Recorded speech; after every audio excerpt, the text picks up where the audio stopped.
माँ जी, आलिया का शौहर सल्लू मेरे यहाँ मुलाजिम था। अच्छा, तो उस नामुराद ने भेजा है तुम्हें यहाँ?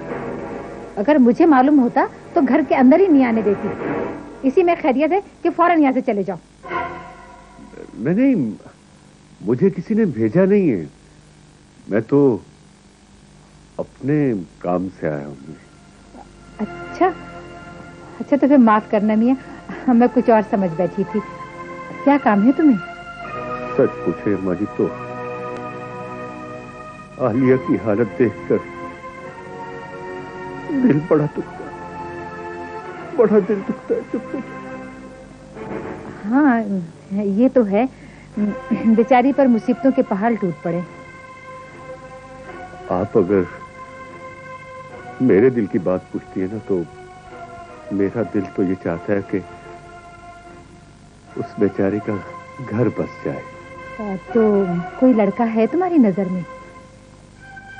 वो अम्मा जी, अब मैं अपने मुंह से कुछ, मेरा मतलब है कि आप खुद ही समझदार है। ये तो वही मिसाल हो गई कि आसमान से गिरा और खजूर में अटका है। एक बुढ़े से नजात मिली तो दूसरा बुढ़ा आ गया अपना रिश्ता लेकर। मियाँ, कभी अपनी शक्ल भी देखी है तुमने आईने में? एक बात कहूँ अम्मा, दरख्त जितना बूढ़ा होता है उसकी छांव उतनी ही घनी हो जाती है। रही शक्ल की बात, तो शक्ल तो मैं अपनी देख कर ही आया। आलिया भी सुख में हो जाएगी और तुम्हारी जिंदगी भी बदल जाएगी। मेरी जिंदगी? एक बात कहूं अम्मा जी, नोटों से मुंह भर दूंगा तुम्हारा, और ये घर भी नोटों से भर दूंगा। दिन फिर जाएंगे तुम्हारे। तो ये मतलब है तेरा? दलाली करूं, उस मासूम को तेरे हाथ बेच डालूं? बेहया, तू ये बात कहने से पहले मर क्यों ना गया? चल निकल यहाँ से। और सुन, अगर दोबारा इधर आया ना तो सल्लू की तरह तुझे भी लूला लंगड़ा कर दूंगी। निकल यहाँ से फौरन। एक बात मेरी कान खोल कर सुन ले अम्मा, मेरा नाम अब्बू भाई है। अब्बू भाई, याद रखना इस बात को, याद रखना।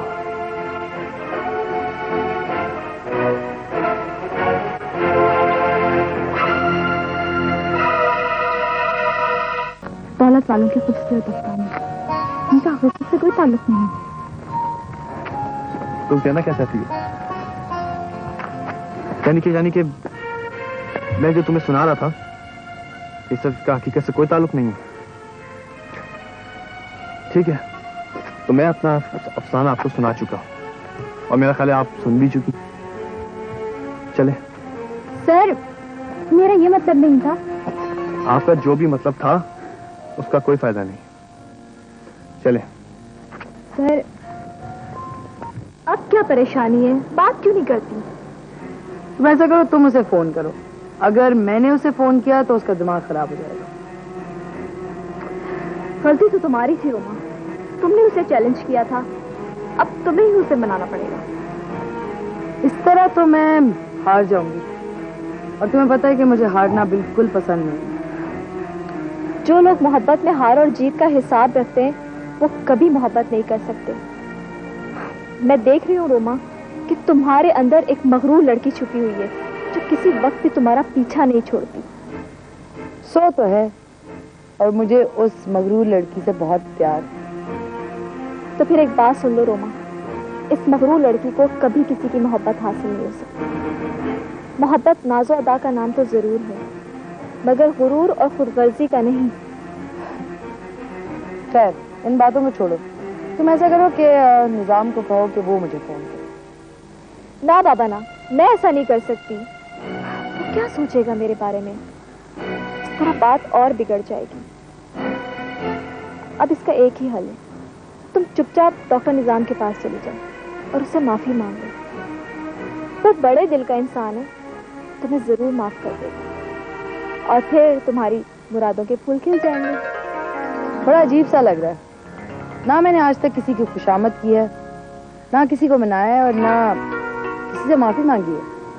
मोहब्बत की किताब में खुशामद और माफी के अल्फाज ही नहीं होते। इसमें तो रूठना होता है, मनाना होता है और बस। Very good, I am impressed. चला, तुम तो मोहब्बत की एक्सपर्ट हो गई। एक्सपर्ट तो नहीं, लेकिन समझ गई हूँ कि मोहब्बत किसे कहते हैं, और वो भी डॉक्टर निजाम की वजह से।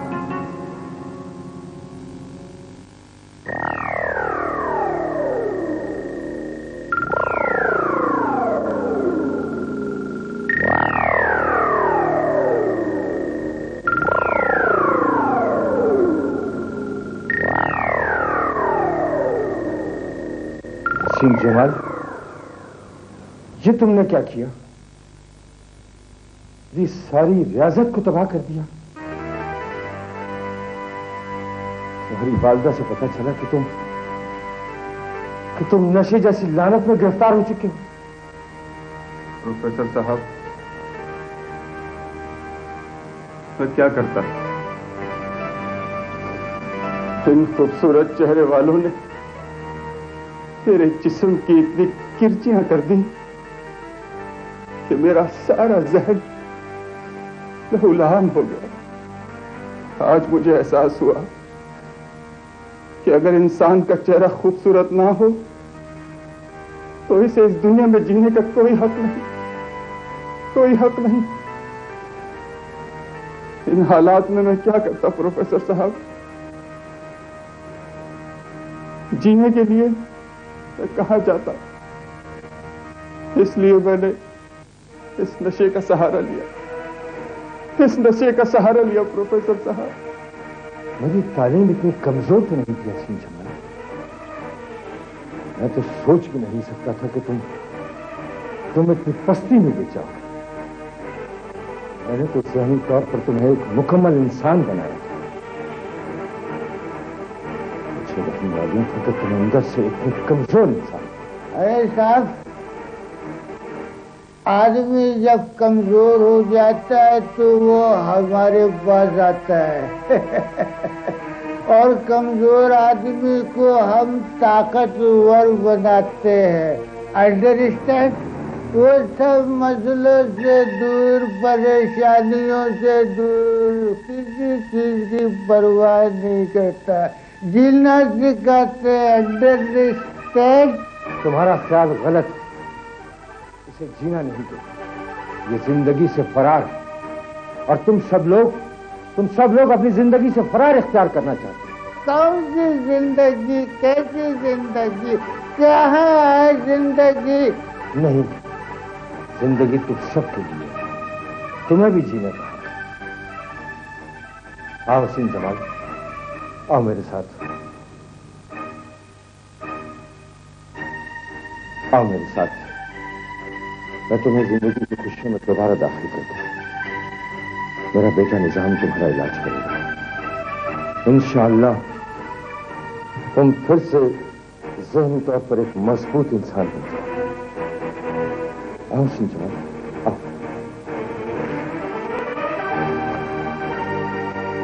निशादी उठो, अब कुछ करो।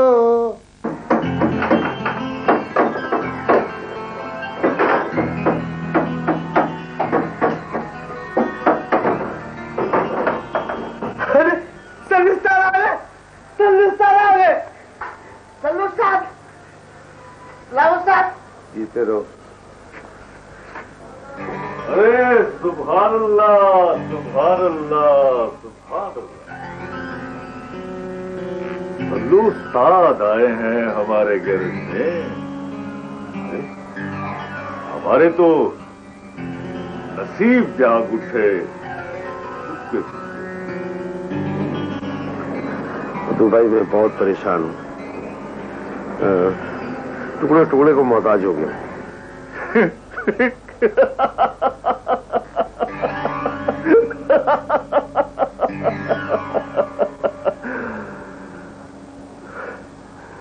अरे सल्लू, तूने अभी तक भीख मांगना शुरू नहीं की? अरे इसी दिन का तो मुझे इंतजार था इतने दिनों से।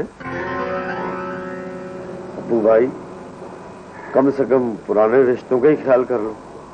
मुझे गैराज के किसी कोने में ही पड़ा रहने दो।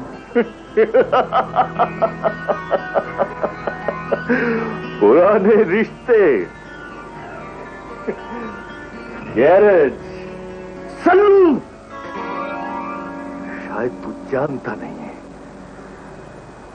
कि मैं तुझसे कितनी नफरत करता हूं। बड़ा जलील किया तूने मुझे। तेरी जगह इस गैरेज में नहीं, सड़कों पर है, भिखारियों की टोली में, यतीम खानों में। नहीं अब्बू भाई, यतीम खाने में नहीं। मेरी जगह तो सलाखों के पीछे है और तेरी जगह जमीन के नीचे है। अरे सलू, ये क्या कर रहा है तू? देख, हटा इसे पीछे, हटा। अरे गोली चल जाएगी, और अगर गोली चल गई तो आर पार भी हो जाएगी। मैं भी यही चाहता हूं कि गोली आर पार हो जाए। नहीं, देख, मैं तो ऐसे मजाक कर रहा था यार। देख, अगर तुझे मेरी कोई बात बुरी लगी हो तो चलो मुझे माफ कर दो। परेशान ना हो अब्बू, मैं तुझे बड़ी शान से दूल्हा बनाऊंगा। लाल लाल कपड़े पहनाऊंगा तुझे। फिर तेरी बारात नहीं, तेरी आरती उठेगी। आरती, आरती जानता है तू? जानता है? कांधे को कहते हैं जनाजा। अब तू आलिया के घर भी नहीं जा सकेगा, यहां से सीधा कब्रिस्तान जाएगा। नहीं, ले जा।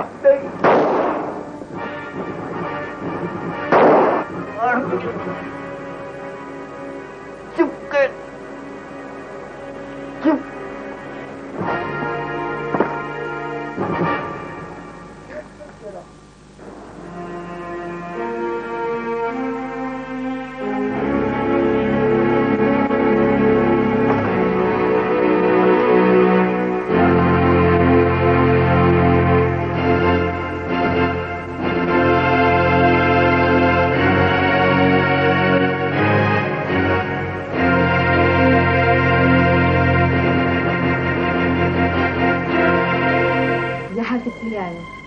खाला, मुझे आलिया से मिलना। खाला, खुदा के लिए मुझे मिलने दे, मैं आखिरी बार मिल रहा हूँ। खाला, इन्हें अंदर आने दें। जाओ, चलो।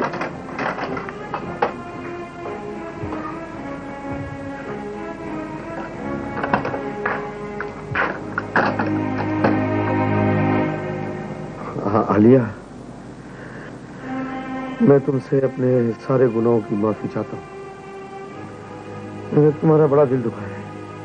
मैंने आपको माफ कर दिया, लेकिन खुदा के लिए अब तो आप मेरा पीछा छोड़ दें। ठीक है आलिया, मैं तुम्हारी दुनिया से हमेशा के लिए चला जाऊंगा। मैं वापस आना भी चाहूं तो नहीं आ सकता। मियां, पहले तुम यहाँ से तो जाओ। आलिया, तुमसे मैं बहुत मोहब्बत करता हूँ। जो आग भी तुम पर उठी, मैंने उसे फोड़ दिया। जो हाथ भी तुम्हारी तरफ बढ़ा, मैंने उसे काट दिया। अब मैं कुछ सुनना नहीं चाहती। नहीं, मेरी बात सुनो आलिया। मैंने खाला को भी जहर देकर हलाक किया। वो इसलिए कि वो भी मेरे और तुम्हारे दरमियान दीवार बनती चाह रही थी। खाला को आपने कत्ल किया था? मैंने तो अपने आप को ही कत्ल कर डाला।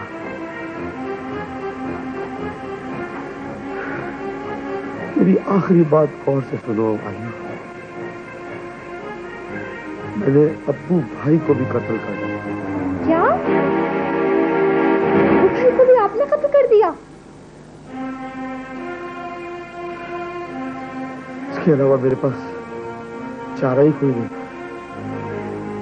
वो जहरीला कीड़ा जब तक जिंदा रहता तुम्हें डसता रहता। अब तुम आजाद हो, खुली फिजाओं में घूम सकते। बस मलका आलिया की खिदमत में सल्लू का ये आखिरी तोहफा था।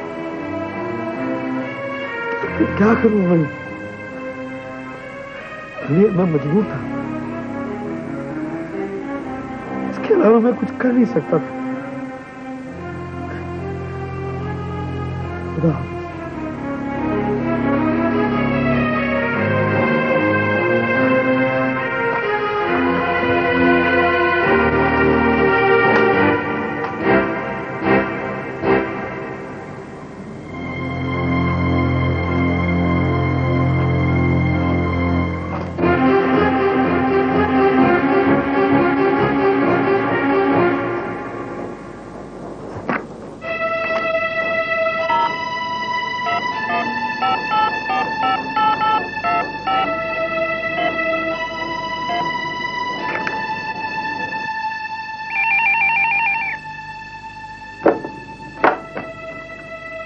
हेलो, कैसे हो निजाम? मैं रोमा बोल रही हूँ। बताने की जरूरत नहीं है। देखो रोमा, मैं तुम्हें अब तक नहीं भूला हूं, पर याद रखो मैं तुम्हें कभी भूलूंगा भी नहीं। जाने दो, तुम्हें तो मेरी याद तक नहीं आई होगी। अजीब बात है, तुम्हारी इस बात का जवाब अभी मेरे सामने ही है। दुनिया ने तेरी याद से बेगाना कर दिया, तुमसे भी दिल फरेब है गम रोजगार के। देखा, दिल की बात जुबान पर आ गई। रोमा, ये बताओ कि तुमने क्यों फोन किया? देखो, मुझे काफी काम है, मुझे एक पेशेंट को देखने जाना है। प्लीज तुम कल किसी वक्त मुझसे मिल सकते हो? सॉरी, देखो मुझे तो बिलीव मी, मुझे सांस लेने की भी फुर्सत नहीं। निजाम, मैं बहुत परेशान हूँ। क्या बात है रोमा? बताओ मुझे क्या बात है? जाने दो, तुम्हें तो फुर्सत ही नहीं है। मैं अकेली ही मर जाऊंगी। क्या बकवास कर रही हो तुम? ये हकीकत है निजाम। अगर तुम नहीं आओगे तो तुम तक मेरी खबर ही पहुंचेगी।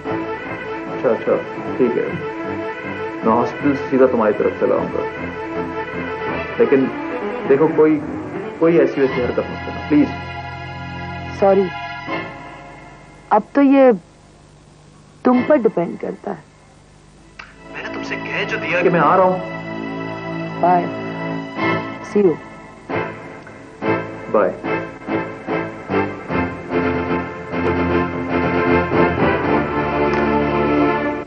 निजाम, तुम कहां जाओगे? तुम्हारा हर रास्ता मेरे ही घर की तरफ आता है, मेरे घर की तरफ।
निजाम।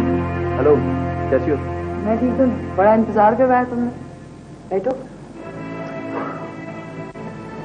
मुझे इंतजार करवाने की आदत तो नहीं है, लेकिन असल में अपने पेशेंट के साथ भी मैं उन्हें देखे बगैर नहीं खरीदा। मेरे पास भी नहीं। अब खैर, तुम बताओ कि तुम्हें क्या क्या परेशानी है। फोन पर तो तुम बहुत मरने की धमकियां दे रही। हाँ, ग्रैंडपा और मम्मी ने मेरा रिश्ता शिजान से तय कर दिया। शिजान, वो ब्यूरोक्रेट का लड़का? हाँ, वही। तो ये तो बहुत अच्छी खबर है। पहुंची वहीं पे खाक जहां का खमीर था। क्या मतलब? मतलब ये कि तुम यही चाहती थी कि नहीं? मैं चाहती थी।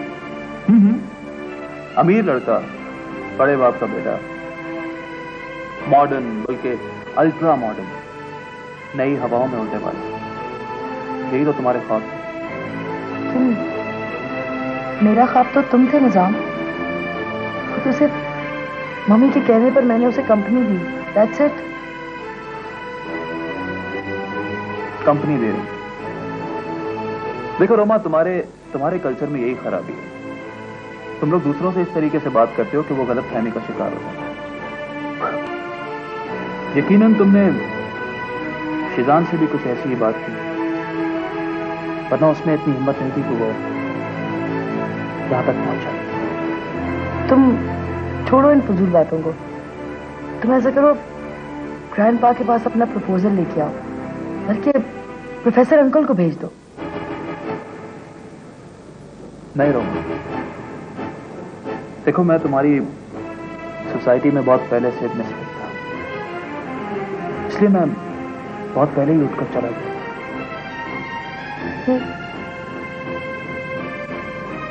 ये तुम क्या कह रहे हो निजाम? मैं ठीक कह रहा हूं। मैं तो यहां तुम्हारे कहने पर भी नहीं आ रहा था। समझ लो मेरा आना उस मोहब्बत का सत्ता है जो पहले कभी तुमसे थी। तो क्या अब तुम्हें मुझसे मोहब्बत नहीं है? है, अब भी है, लेकिन एक जख्म की तरह, एक चिराग की तरह जो हर वक्त चलता रहता है,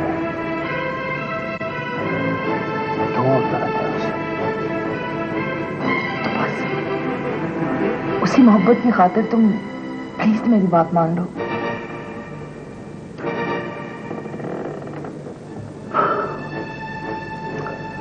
नहीं रोमा, अब तुम मेरे पास आई हो तो क्या आई हो। मैं वो गुदाज़े दिले मरहूम कहां से लाऊं, अब मैं वो जज्बाए मासूम कहां से लाऊं।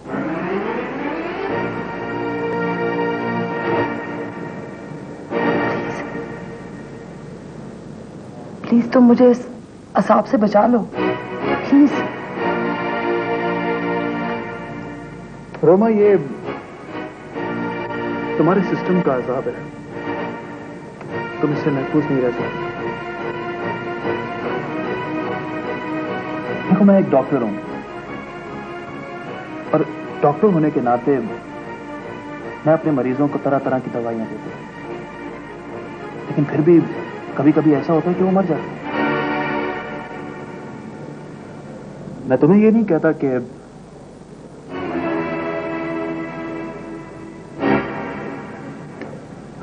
देखो रोमा, तुम समझ लो कि मैं तुम्हारे लिए मर चुका हूं। And that's it.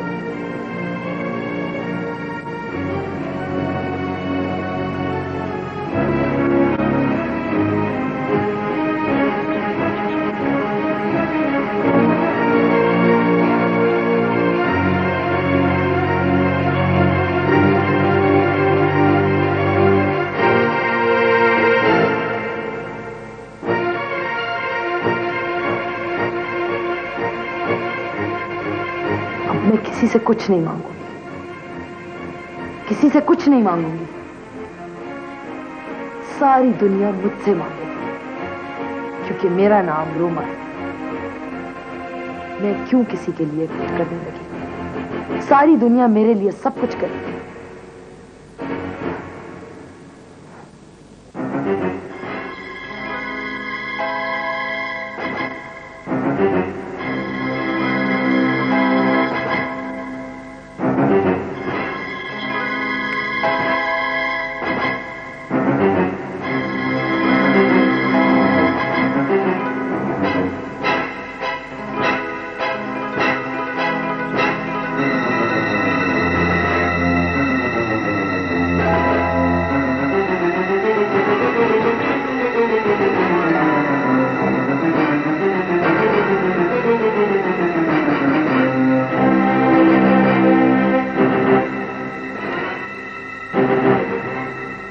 Please Shaila, मेरा मूड बहुत खराब है।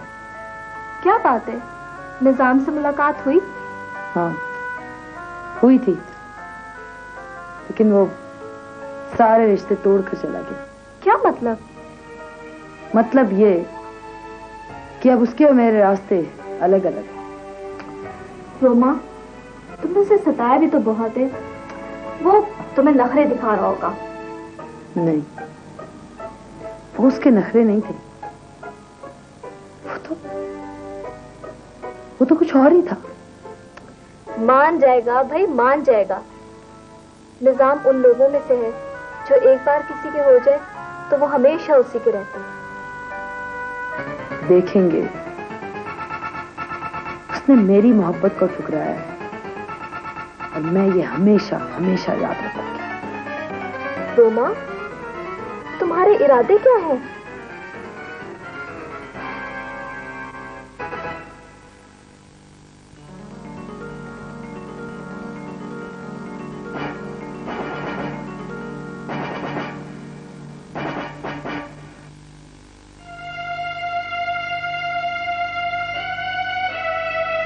सर, आप मुझसे नाराज हैं? नहीं तो। अच्छा, मैंने कई बार आपसे मिलने की कोशिश की, लेकिन आपने हमेशा इनकार कर दिया। वो क्या है कि आजकल मैं बहुत ज्यादा बिजी हूँ, और सच तो ये है कि पैसे वालों के पास काम भी बहुत होता है। सर, लास्ट टाइम वो बात नामुकम्मल रह गई थी। इन झूठे अफसानों का अंजाम ही क्या, ये तो हमेशा नामुकम्मल रहते हैं। सर, मैं माफी चाहती हूँ, लेकिन मैंने अपनी छोटी सी जिंदगी में इतने दुख झेले हैं कि अब तो मुझे हकीकत भी अफसाना लगने लगी है। तो फिर मुझसे क्या सुनने आई हो? मैं आपकी कहानी सुनने आई हूँ और उसके बाद मैं चली जाऊंगी। कहाँ जाओगी? जहाँ मुझ जैसी लड़कियों की सच्ची कहानियाँ होती हैं, जहरीली, सिसकती, रोती हुई कहानियाँ। ठीक है, मैं तुम्हें अपनी कहानी जरूर सुनाऊंगा, मगर अभी नहीं, फिर कभी। चलो। देखो भाई, तुम्हारी बेटी की शादी का कार्ड हमने किसी वीआईपी को छोड़ा नहीं है इस शादी के लिए। सारा शहर याद रखेगा, बहुत तारीखी शादी होगी ये। लो देखो। डैडी, वो तो सब ठीक है, मगर रोमा इस शादी से खुश नजर नहीं आती। ये जो बच्चे होते हैं ना, इनकी और बड़ों की नजरों में बहुत फर्क होता है। बच्चे तो नजदीक का भी नहीं देख सकते और बड़े तो बहुत दूर का भी देख लेते हैं। रोमा भी ठीक हो जाएगी, समझ जाएगी कुछ दिन में। शिवा, अब भी वक्त है, इस रिश्ते से इनकार कर दो। क्या मतलब? इनकार कर दूं?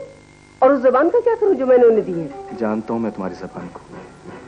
जहां तुम्हारा मफाद होता है वहां तुम जबान पर कायम रहती हो, जब मफाद खत्म हो जाता है तो जबान बदल लेती है। सुन रहे हैं दादी आप? मेरा नानी, ये जो इंसान की जबान होती है ना, ये ऐसी होनी चाहिए कि इससे जब चाहे जैसे चाहे बोल्ड कर ले, अपनी मर्जी की, अपने फायदे की बात कर सके। कामयाबी का राज होता है। तो फिर ठीक है, कीजिए तरक्की, मगर मेरी बात एक गौर से सुन लीजिए। खुदा की बस्ती वो दुकान नहीं है।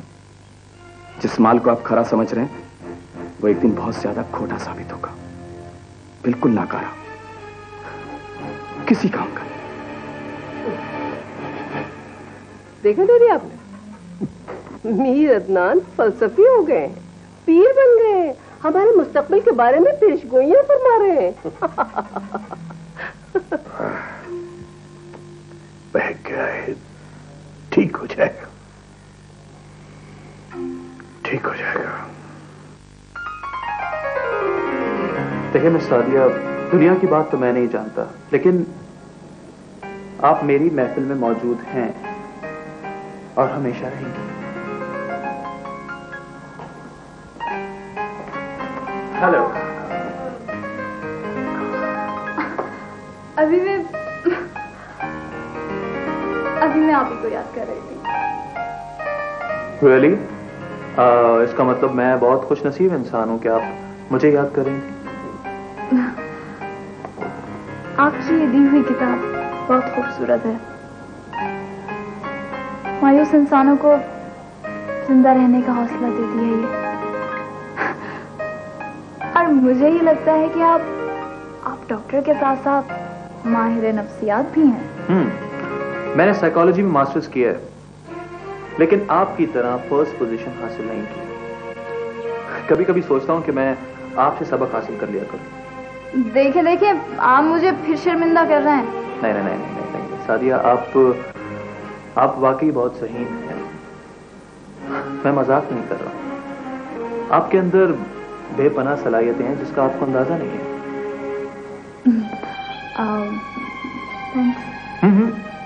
थैंक्स से काम नहीं चलेगा। अरे भाई, अगर मैं किसी और लड़की की इतनी तारीफ करता ना, तो अब तक तो पता नहीं वो मुझे डिनर और लंच की ऑफर कर चुकी होती। आप कम से कम आइसक्रीम तो खिला दें। ओके चले, मेरी तरफ से आपको आइसक्रीम। क्या याद करेंगे? पक्का। लेकिन एक मसला है कि मैं बीमार आइसक्रीम नहीं खाता। क्या कहा आपने? बीमार आइसक्रीम? भाई देखे ना, जो आइसक्रीम हॉस्पिटल में खाई जाए उसे हम क्या कहेंगे? बीमार आइसक्रीम। और अगर वही आइसक्रीम हम किसी अच्छी सी जगह पर समंदर के किनारे जाकर खाएं तो कितना अच्छा होगा। भाई देखें, इससे ये होगा कि आपकी आउटिंग हो जाएगी और कम से कम इस घुटे हुए कमरे से आपको निजात मिलेगी। ओके, मैं चेंज करके आती हूँ।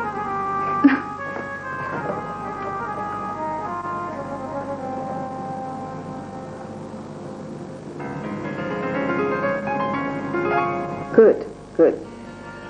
तो फिर ऐसा करें कि आप दोनों अपने अपने ग्रुप्स में मुझे इंट्रोड्यूस करा दें, ताकि उन लोगों को पता चल सके कि हमारी थिंकिंग क्या है और ये कि हम सोसाइटी में क्या क्या चेंजेस लाना चाहते हैं। मैं आपके ख्यालात से 100% एग्री करती हूँ। हम बहुत जल्द आपके साथ किसी बड़े होटल में मीटिंग अरेंज करते हैं, और मैं भी अपने हल्के की खवातीन से हर वक्त आप ही की तारीफें करती रहती हूँ, ताकि हम लोग इलेक्शन में कामयाब हों। Thank you. दरअसल हम ये चाहते हैं कि हम ये इलेक्शन ही ना जीते, बल्कि हम उनके जहनों पर हुकूमत करें। आप फिक्र न करें, मैं आपकी कैंपेन ऐसी अरेंज करूंगी कि आपके ख्यालात औरतों के जहन में नक्श होकर रह जाएंगे। Thank you. क्या ख्याल है, चलना चाहिए ना? चलिए। अच्छा, ओके।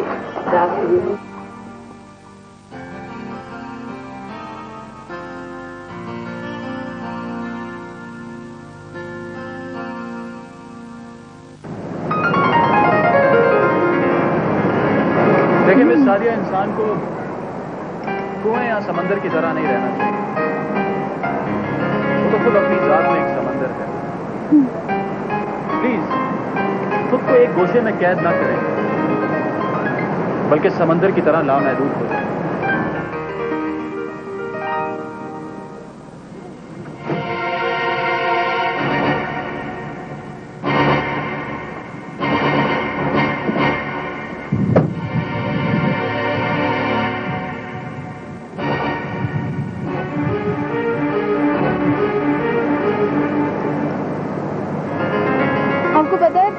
आज मैं बहुत दिन बाद खुली हवा में आई हूँ, वरना कमरे में पड़े पड़े तो मेरा दम घुटा जा रहा था।